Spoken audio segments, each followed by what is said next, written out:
What is up, everybody? Welcome back to another Pitching Ninja's Filthiest Pitches of the Day. Remember, before we get to those pitches, hit that subscribe button.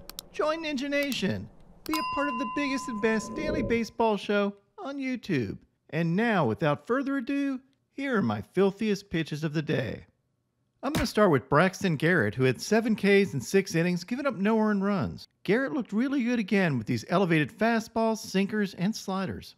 Garrett's been on a little roll lately. This is his 4th consecutive outing giving up 1 earned run or fewer. He faced Joey Lucchesi, who had 5 Ks in 5 2/3 innings, giving up 2 earned runs, and got most of his Ks on these sinkers.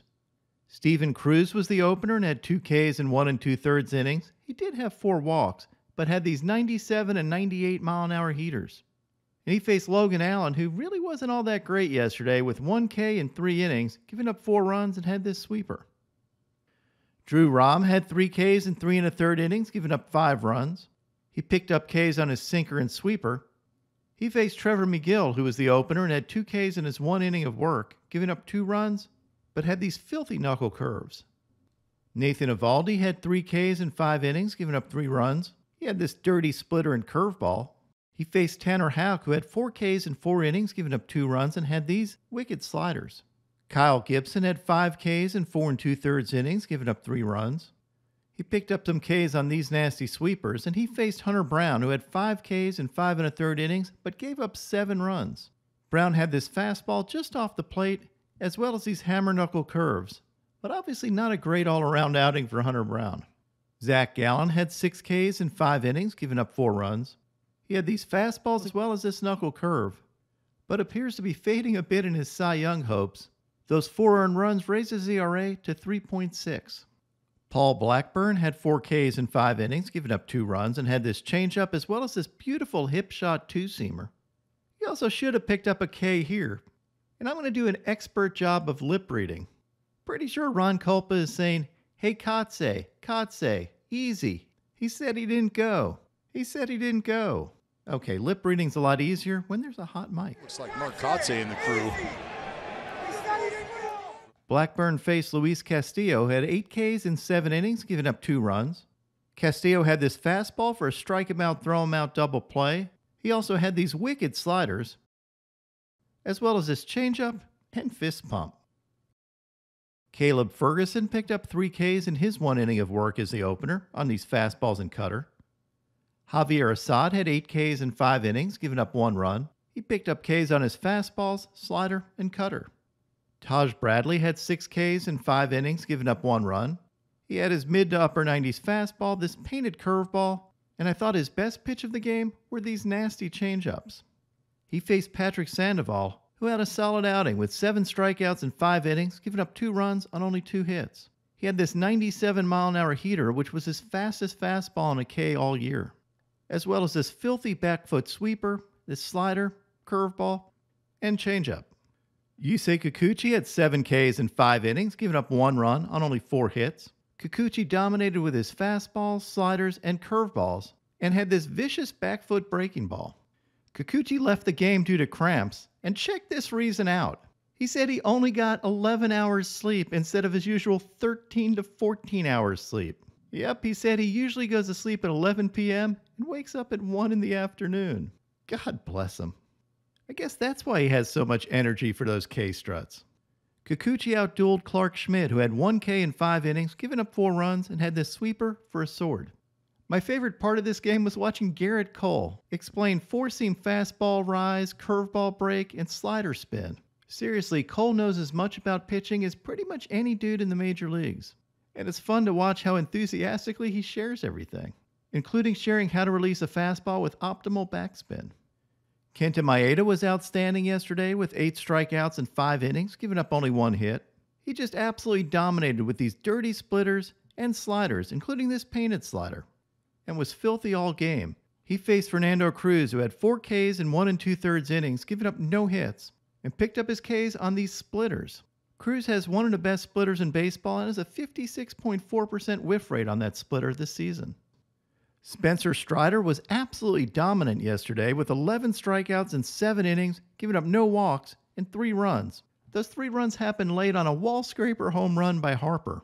It just always seems like there's one thing that messes up Strider's otherwise perfect outings. He, of course, dominated with his fastballs that were up to 99 miles an hour and picked up 10 whiffs on his slider for a 56% whiff rate on the game. And that slider was totally deadly. Here's a great look at two different ways Strider uses his fastball and slider and tunnels them to abuse hitters. First, here's a fastball for a strike, and then he tunnels that slider perfectly with that fastball, getting the whiff. And then later in the game, with 2 strikes, he throws Castellanos this slider out of the zone. Castellanos doesn't chase because he chased before. So what does Strider do? He starts his fastball in the same tunnel as that slider. And this time Castellanos takes the fastball because he thinks it's another slider. And he goes down looking. Fantastic pitch tunneling and sequencing by Spencer Strider. Strider outdueled Christopher Sanchez, who had 2 Ks in 4 innings, given up 3 runs, and had these dirty changeups. Ryan Feltner had 5 Ks in 5 innings, giving up 2 hits and no runs. He had these fastballs up to 98 miles an hour and this dirty curveball. And he faced yesterday's filthiest starting pitcher of the day and probable NL Cy Young Award winner, Blake Snell. Snell was absolutely fantastic, with 10 Ks in 7 no-hit innings. He of course walked 4, but that's just what Blake Snell does. In fact, I don't think anything encapsulates Blake Snell's pitching this year better than the second inning of this game. He walks the first 2 hitters and gets himself in trouble, and then what does he do? He Ks the next 2 hitters on curveballs, and then gets this ground out to end the inning. Totally unharmed. Well, other than his pitch count a little bit. Snell's curveball was ridiculous yesterday. He had 12 whiffs and 16 swings on his curveball for a 75% whiff rate for the game. And you can see what makes that curveball so tough. Snell has an extremely high release point, making all of his pitches have a very steep angle to the plate, especially his curveball. That's why he gets so many swings and misses at curveballs in the dirt. In fact, he easily leads the majors on chases on curveballs below the zone, as you see in this chart. He was just getting hitters to swing at curveballs in the dirt left and right, picking up a bunch of swords along the way. Here's an overlay of Snell's fastball and curveball, which shows you how much drop that curveball has. It starts out above the plane of that fastball and then just dives. Here's a graphic of how Snell stacks up against the other Cy Young Award contenders, and it's really getting to be no contest. Snell is now a huge favorite at FanDuel Sportsbook. Just go ahead and hand him the Cy Young now. Now onto my filthiest relievers. Ryan Pepio had this fastball and changeup and picked up 4 Ks. Jose Soriano had this 99-mile-an-hour heater and curveball. Cody Funderburk had this fastball and slider. Justin Lawrence had these frisbee sweepers. I mean, anytime you can get a hitter to jump back on a sweeper that ends up in the middle of the plate, you're doing something right. James MacArthur picked up 3 Ks on his curveball and 2-seamer. Robert Suarez had these filthy changeups and 99-mile-an-hour heater. Ben Joyce had this slider and elevated 99-mile-an-hour diesel. Lucas Ursig had this bowling ball 98-mile-an-hour sinker. Jordan Hicks had this sick 102-mile-an-hour sinker with 17 inches of run. Abner Uribe was his usual filthy self. Look at the swing he gets on this slider. And then also had these nasty sinkers. Aroldis Chapman had this incredible 103-mile-an-hour painted fastball. Cionel Perez had these vicious 2-seamers. Can I help you, Yordan? No thanks, Cionel. I'm just looking. My filthiest pitch by a reliever yesterday was this absolutely perfectly painted backdoor sweeper by Kevin Kelly. This thing started way in the other batter's box and broke 21 inches to the plate, perfectly clipping the strike zone. This is pretty much the perfect backdoor sweeper. I don't think you can do it any better. That's right, welcome back to Dong of the Week, a special Wednesday edition, because yesterday was the old ninja's birthday, and we couldn't sully the Pitching Ninja show by ending with a bunch of jacks, so we're doing it today. We're going to kick it off this week with a little Royce Lewis update. Yep, that's another granny dong shot by the little guy, and for those of you keeping track at home, that's his 5th Grand Slam in his first 66 career games. Next up to the plate is William Contreras, who absolutely woodsheds this ball. Jacks it so hard the lights go out.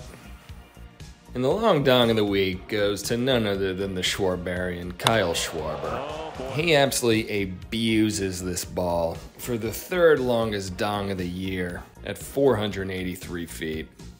If you're wondering, the second longest was this shot by Stanton at 485. But the longest, of course, is this 493-foot power bomb by the king of the pitchers at Rake Club, Shohei Ohtani. But I will say this Schwar bomb passes the eye test, though, for longest jack of the year. And that's your dong of the week. And now, my pitching ninja moment of zen. I love Braves announcer Brandon Gaudin being just as immature as the rest of us when it comes to the number 69. Well done, sir. His pitch count's great, only at 69 pitches. A nice total for the 6th inning. What is up, everybody? My picks of the day today are a 4-leg parlay. I'm going to start with George Kirby, Michael King, and Merrill Kelly, all for 6 Ks or more, and then top it off with Kodai Senga for 7 Ks or more. What would your picks of the day be?